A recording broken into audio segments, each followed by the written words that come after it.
ನಮಸ್ಕಾರ. ವಿಜೆ ಟಿವಿಗೆ ಸ್ವಾಗತ. 51ನೇ G7 ಶೃಂಗಸಭೆಯಲ್ಲಿ ಪ್ರಧಾನಿ ಮೋದಿಯವರು ಭಾಗಿ. ಕೆನಡಾದ ಕನಕಾಸ್ಕಿನಲ್ಲಿ G7 ಶೃಂಗಸಭೆಯಲ್ಲಿ ಭಾಗಿಯಾಗಿರುವ ಮೋದಿ ವಿಶ್ವ ನಾಯಕರೊಂದಿಗೆ ಫೋಟೋಶೂಟ್ ಅಲ್ಲಿ ಭಾಗಿಯಾದರು.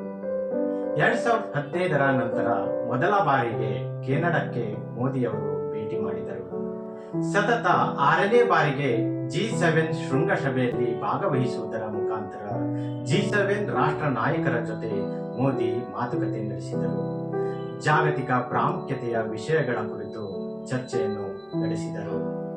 ಶೃಂಗಸಭೆಯಲ್ಲಿ ಪ್ರಧಾನ ಮಂತ್ರಿಯವರು G7 ದೇಶಗಳ ನಾಯಕರು, ಆಹ್ವಾನಿತ ರಾಷ್ಟ್ರಗಳು ಮತ್ತು ಅಂತಾರಾಷ್ಟ್ರೀಯ ಸಂಸ್ಥೆಗಳ ಮುಖ್ಯಸ್ಥರೊಂದಿಗೆ ಇಂಧನ ಭದ್ರತೆ ಮತ್ತು ತಂತ್ರಜ್ಞಾನ ಮತ್ತು ನಾವೀನ್ಯತೆ, ವಿಶೇಷವಾಗಿ ಕೃತಕ ಬುದ್ಧಿಮತ್ತೆ, ಭಯೋತ್ಪಾದನೆ ಸೇರಿದಂತೆ ವಿವಿಧ ವಿಷಯಗಳ ಕುರಿತು ಚರ್ಚೆ ನಡೆಸಿದರು.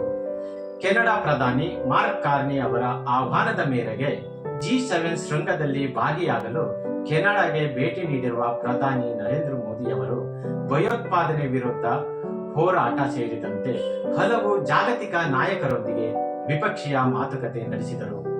G7 ಶೃಂಗಸಭೆಯಲ್ಲಿ ಮೋದಿ ಅವರ ಪಾತ್ರ ಪ್ರಮುಖವಾದ ಪ್ರಾಮುಖ್ಯತೆ ಪಡೆಯಿತು. ಇದು ಇವತ್ತಿನ ಸುದ್ದಿ. ಮತ್ತಷ್ಟು ಸುದ್ದಿಗಾಗಿ ನಮ್ಮ ಚಾನೆಲ್ ಅನ್ನು ಸಬ್ಸ್ಕ್ರೈಬ್ ಮಾಡಿ. ನಮಸ್ಕಾರ.